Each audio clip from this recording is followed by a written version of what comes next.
마태복음 23장 23절입니다. 우리 같이 한번 읽어보면 한 절이니까 다 같이 읽어봅니다. 시작. 화 있을진저 외식하는 서기관들과 바리새인들이여, 너희가 각하와 해양과 근처의 11조는 들되 율법에 더 중한 바 정의와 긍휼과 믿음은 버렸도다. 그러나 이것도 행하고 저것도 버리지 말아야 할지니라. 아멘. 나의 열심으로 라는 제목입니다. 좀 부정적인 의미를 포함이 될 것 같아서 조심스럽긴 하지만 우리가 주님의 향한 우리의 믿음, 우리 믿음에 또 드러나는 우리의 행위, 그 열심이 어떻게 이루어져야 하고 어떤 방향으로 나가는, 어떠한 목적을 두어야 하는지 이것을 배우고자 합니다. 그래서 은혜를 나누려고 합니다. 우리가 이 믿음을 잘못으로 이해하고 오해하는 경우가 많아서 사람을 따라다니는, 사람의 그 놀라움에 우리가 귀 기울이게 되고 그것에 매혹되고 그것에 비혹되고 심지어 넘어지고 그걸로 인해서 우리에게 일어납니다. 세상엔 다 그렇습니다. 세상에는 그런 일이 아주 많아요. 우리 믿는 자들도 마찬가지일 수 있습니다. 그래서 오늘 주님께서 하신 어떤 이게 분노하시는 거거든요. 주님이 분노하시는 거예요. 잘못됨을, 믿음의 잘못됨에 대한 분노죠. 그것을 우리가 한번 새겨보면서 우리의 믿음의 목적이, 방향이 어디로 가고 있는가, 향하고 있는가 우리가 한번 은혜를 나누려고 합니다. 그러려면 먼저 무엇보다 우리가 찬양도 했듯이 알아야 합니다. 우리가 이제 이 세상의 그 무엇으로도 주님이 베푸신 은혜, 생명을 얻은 것에 대한 갚을 수 있는 그 어떤 무엇도 없다는 것을, 그것을 여러분과 제가 신앙의 고백뿐이 아니라 삶이 되어야 됩니다. 그렇지 않으면 이것이 은혜를 우리가 세상의 어떤 무엇으로도 해낼 수 있다, 이렇게 되면 자꾸 곁길로 가게 되는 겁니다. 그래서 우리가 이단에 빠지기도 되고 더 심지어는 사이비에 넘어지게 되고 이러는 경우가 있게 되는 겁니다. 그래서 우리의 믿음이 아주 정진돼야 돼요. 그래서 날마다 우리가 믿음을 새기고 또 새기고 그러셔야 돼요. 지금의 이 모습, 여러분과 저의 이 모습, 가장 귀한 것이고 가장 아름답고 가장 존귀한 겁니다. 설사 내가 지금 힘들고 어렵고 아프고 외로워도 하나님은 지금 이 순간 나를 가장 존귀하게 여기고 계신다는 것을 아셔야 돼요. 그래서 은혜입니다. 세상의 다른 종교나 잘못된 가르침은 하나님 나를 존귀하게 여기고자 하기 위해 우리가 그 은혜, 베푸신 은혜에 보답을 해야 된다는 것이 우리에게 이제 팽배하게 깔려 있잖아요.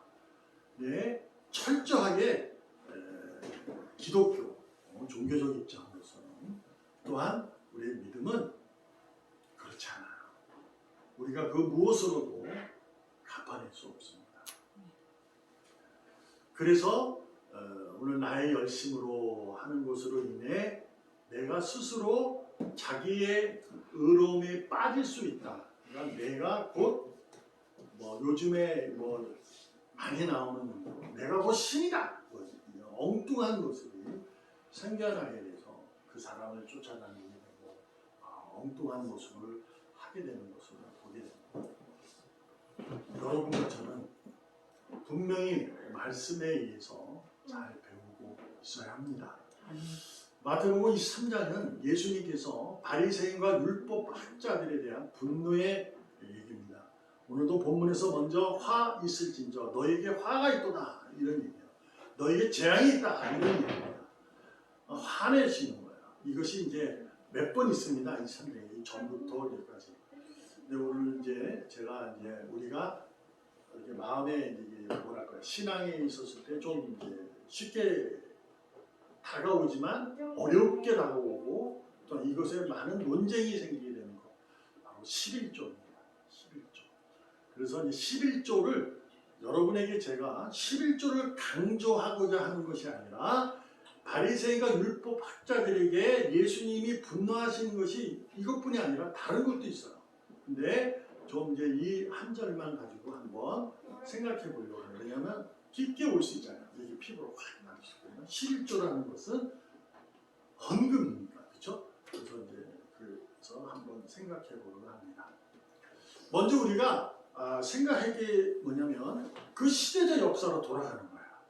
예수님 시대에 율법학자 바리새인들은 지금은 우리들은 성경을 읽고 지금까지 믿음의 생활을 성경을 통해서 했기 때문에 이들의 모습이 지금도 예수님 야단치는 걸 보면서 잘못됐다는 것을 우리에게는 부정적으로 오게 됩니다. 그러나 당시의 율법학자와 바리새인들은 그 당시 유대인들에게 대단히 칭송받고 존경받았던 인물들이었다는 것을 잊으시면 안 돼요. 그러니까 우리가 그것을 잊으시면 지금의 우리의 모습 속에서 잘못되고 될 수 있어요. 왜냐하면 그런 모습들이 너무 많아요. 그러니까 그 당시도 유대인들에게는 가장 유명한 사람들이 누구냐, 존경받은 사람이 누구냐, 바로 바리새인들과 율법학자들. 사두개인들은 별로 좋아 안 했어요. 왜냐하면 그들은 귀족들이고 돈이 많은 사람이고 로마와의 식민지화 되어 있는데도 불구하고 그들은 그 귀족이다 보니까 이제 잘 어울리고 그들의 법을 따라가고 더욱이 이제 부활을 믿지도 않았고 뭐 그렇습니다. 근데 바리새인은 철저하게 율법주의자였거든요. 그 율법이 400년 동안 하나님이 간섭하시다가 침묵하시는 기간이 한 400년, 700년 됩니다. 그동안 그들이 율법에 대해서 얼마나 많은 가르침을 하고 하나님은 한 말씀도 안 하시고 그러신 가운데 그들은 존경받을 수밖에 없는 거죠. 얼마나 철저하냐. 오늘 본문에서도 얘기하잖아요.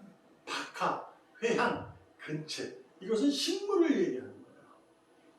그 식물의 근체는 더욱더 그 뿌리의 뿌리털을 얘기해요. 뿌리의 뿌리털. 그것에 대한 11조도 드렸다는 거예요. 어마어마한 겁니다. 이거는 유대인들은 그 당시의 형편에 따른 유대인들은 감당해낼 수 없는 거예요. 근데 이들은 그랬던 거예요. 얼마나 율법을 잘 지켰는지 우리가 알 수 있는 거죠. 그래서 칭송받을 수 있었다는 거예요. 근데 오늘 주님이 그들에게 첫 번째 시작이 뭐냐면 화가 있다 이렇게 얘기를 합니다. 그러면서 너희는 뭐냐? 율법에 관심이 너무 크다 이렇게 얘기하는 거예요. 자, 율법이 말씀인데 그 관심이 없어야 되겠습니까? 그렇지 않아요. 율법은 반드시 여러분과 저도 잘 배우고 익히고 율법의 삶을 살기 위해서 애쓰셔야 합니다.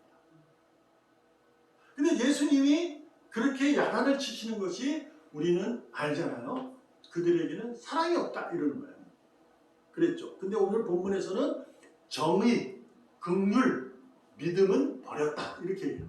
그러니까 아주 이게 세게 나왔어요. 예수님. 그전에는 주여 주여 나는 주님의 이름으로 귀신을 쫓았고 나는 주님을 찬양했습니다 라고 했을 때 난 너 모른다, 너희는 사랑이 없다 이렇게밖에 얘기 안 했어요. 마태복음 7장에서는. 근데 이 10장에 와서는 너희는 정의를 버리고 긍휼도 버리고 믿음도 버렸다 이렇게 얘기합니다. 실제로 열심히 하고 사람들이 칭송받고 있는데 아니라는 거죠. 너희는 그것이 뭐다? 믿음이 아니다. 여기서 우리가 찾으셔요. 왜 믿음이 아닐까요? 그들은 믿음으로 찬양하고 믿음으로 바라보고 믿음으로 11조를 드리는데 왜 믿음을 버렸다고 얘기했을까? 처음에 말씀드렸던 것처럼 은혜는요 무엇으로도 갚을 수 없어요. 근데 이들은 오랜 세월 동안 자신들이 칭송받다 보니까 결국 뭐예요? 이렇게 하면서 이 주변을 돌아보면서 보는 거야. 봤지? 나 이 정도야. 이렇게. 나 하나님에게 이렇게 열심히 해. 이렇게 하는 거죠. 근데 하나님, 예수님은 그것은 믿음이 아니다. 이렇게 얘기하는 거죠. 여러분들 잘 아셔야 돼요. 지금의 우리의 이단들의 모습, 이교적인 모습, 이단적인 모습을 갖고 있는 자들, 사이비는 뭐 여러분 얘기 안 해도 여러분은 이제 지혜로우신 분이니까 하겠지만, 같은 기독교의 목사님들 중에서도 우리가 잘 살피셔야 돼요. 물론 여러분도 저도 살피셔야 됩니다. 제가 엉뚱한 모습으로 복음을 훼손하거나 이럴 때 여러분이 아셔야 돼요. 잘 그래 여러분도 말씀을 잘 배우셔야 돼요. 이것을 하지 않으면 여러분의 믿음이 어디로 향해요? 사람에게 향하고 사람에게 향해서 자기의 의로움이 드러나게 됩니다. 예수님이 야단치는 건 너의 의로움을 너는 믿음을 핑계 삼아 너의 의로움을 세웠다는 얘기예요. 그러고 나서 예수님이 하신 것이 그 다음입니다. 그러나 여기서 우리 한번 읽어보면 빨간 대로 읽어. 시작. 이것도 행하고 저것도 버리지 말아야 할지니라. 아멘. 그들의 믿음은 버렸다고 야단을 치시는데 이 얘기, 이것도 행하고 저것도 버리지 말아라, 이런 얘기를 하셨어요. 결국 뭘까요? 11조는 드리는 거라 이 얘기예요. 그러나 무엇을 해야 된다? 이웃과 정의와 긍휼과 믿음을 세워야 한다. 그러니까 교회와 이웃과 형제를 바라봐야 된다. 11조는 율법일까요? 아닐까요? 제가 한참 오래됐는데 11조는 율법이 아닙니다. 율법이 없어요. 11조는. 그거는 이제 율법 학자들이 만드는 거지 하나님에게는 없습니다. 10의 1을 바쳐라. 이거 없어요. 11조는 은혜입니다. 은혜로 내가 입은 자는 은혜로 드리는 거예요. 아브라함에게 하나님이 자기 롯의 조카를 구해와서 11조를 드렸잖아요. 근데 아브라함에게 하나님은 11조를 드려야 한다고 얘기한 적이, 말씀을 주신 적이 없어요. 자기가 드린 거예요. 10의 하나를. 11조는 율법이 아닙니다. 은혜의 결과죠. 근데 우리가 이거 11조를 가지고 교회 내에서 강조를 하게 되니까 이 교회에서 왜 그럴까요? 그것이 이제 죄송한 얘기지만 이것도 하고 저것도 버리지 말아야 돼요. 때문에 그래요. 왜냐하면 헌금이라는 것이 있어야 교회가 유지되고 이웃과 형제를 향해서 사랑을 펼칠 수 있잖아요. 간단하게 생각하면 집이에요. 집에서 내가 가정을 이루고 있는데 돈이 없으면 야단 맞잖아. 주변 사람에게 베풀지도 못하고 이래서 좀 이제 그렇게 되잖아요. 부끄러운 모습을, 불편한 모습을 갖는다. 그래서 쉽게 생각하면 그런 거예요. 그러니까 이 돈이라는 것을 자꾸 이해하고 그것을 11조라는 것을 내 주머니에서 꺼내서 드리는 것으로 세상 사람들이 이렇게 밝히고 그걸 해야 뭐 복받는 이런 얘기를 하다 보니까 사람들이 가만히 생각하면 11조는 어마어마한 숫자예요, 솔직히. 내가 100만 원을 벌면 10만 원을 드리라는 얘기인데 그 계산이 그렇잖아요. 그 쉽지 않거든요. 100만 원 벌어서 10만 원을 드리고 쓰면 90만 원을 쓰는 거예요. 근데 가만히 생각하면 10만 원을 저금을 해요. 저축을. 그럼 나중에 돈 되다. 더 많이 버는 사람은 어떻게 했어요? 어마어마한 거거든요. 그러니까 이게 그쪽으로 계산이 되니까 그런 거예요. 은혜인 줄 모르고. 내가 생명을 얻었기에 은혜를 입은 자의 순종의 겸손의 믿음의 모습입니다. 그래서 하나님이 지금 주님이 얘기하는 거예요. 외식한다 이 얘기죠. 그러니까 외식이라는 게 뭐냐면 겉모습만 너희들이 사랑을 펼친다는 거예요. 하나님 누구에게? 하나님께만 잘하면 부모도 없고 교회도 없고 이웃도 없고 형제도 없다는 거예요. 신앙은 그렇지 않다고 얘기하는 거예요. 이것도 행하고 저것도 버리지 말아라. 하나님께 열심히 하셔야 됩니다. 그것이 구십니다. 그러나 교회, 이웃과 형제들에게도 열심히 해야 그것이 완전 구시 되는 거예요. 뭘까요? 하나님의 우리에게 주신 가장 큰 계명, 강령이 뭐라 그랬죠? 하나님을 사랑하고 내 이웃과 형제를 내 몸같이 사랑하라. 이것이 하나예요. 근데 율법학자들과 서기관들과 바리새인들은 하나님께만 해요. 그래서 병든 자는 내쫓고 자기 말을 듣는 자에게만 하고 바치는 자에게 귀하게 여기고 하나님의 정의를 훼손시키고 긍휼한 마음을 버리고, 그러니 이거 믿음이 아닌 거죠. 그러므로 오늘 여러분과 저에게도 제가 스스로 합니다.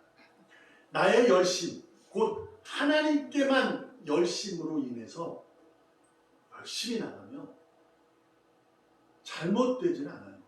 그러나 나의 의로움에 빠질 수 있습니다. 그래서 자신이 드러나고 자신이 하나님에게 야단친다고 그러고 이상한 소리 하게 되는 거예요.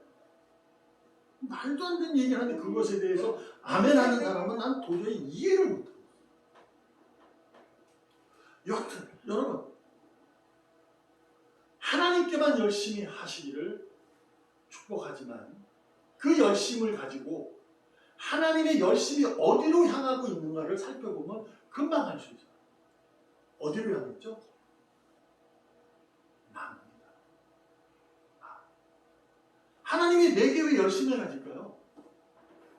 그것만 여러분이 아시면 내 열심이, 나로 향한 그 열심 때문에 하나님께는 열심히 찬양하고 내게 베푸신 열심 때문에 내가 교회를 향할 수 있고 내가 이웃과 형제로 내 열심이 향할 수가 있게 됩니다.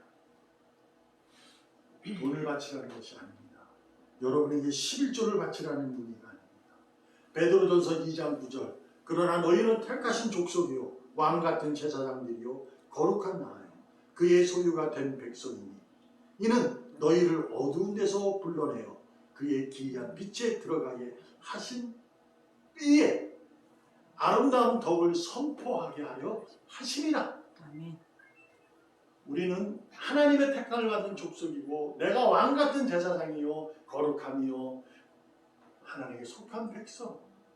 나는 죄인이었지만 의인이 되었다는 사실에 감복한 것은 누구나 가진 믿음의 승리자들입니다. 그런데 거기서 무엇을 덧붙이냐면 그의 기이한 빛에 들어가게 하신 이 누굴까요? 하나님, 삼위일체 하나님께서 우리에게 주신 사명이 아름다운 덕을 선포하게 하려 하신 것이다. 아멘. 아름다운 덕이 뭘까요? 그 덕이 사랑입니다. 덕이라는 것은 내가 가진 그 덕은 이렇게 형제를, 이렇게 이웃을 사랑하는 거 하니까 덕을 베푼다. 그 뭐 불교에도 있어요.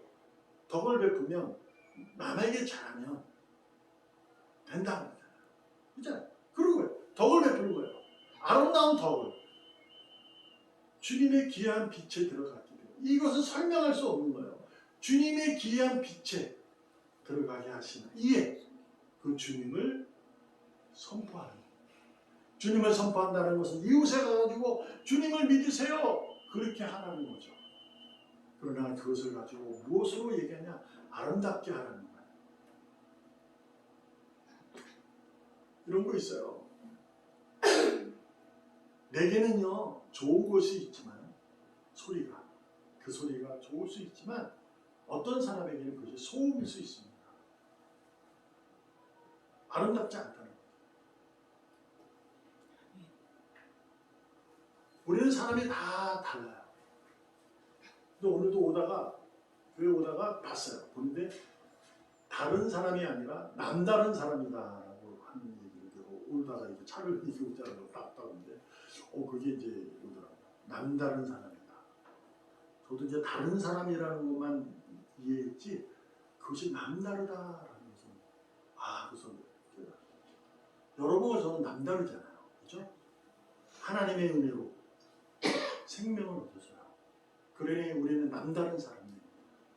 남다르다는 모습이 우리의 삶 가운데 녹아들어서 여러분은 아름다운 덕을 선포하는 자들이 되길 바랍니다. 아멘.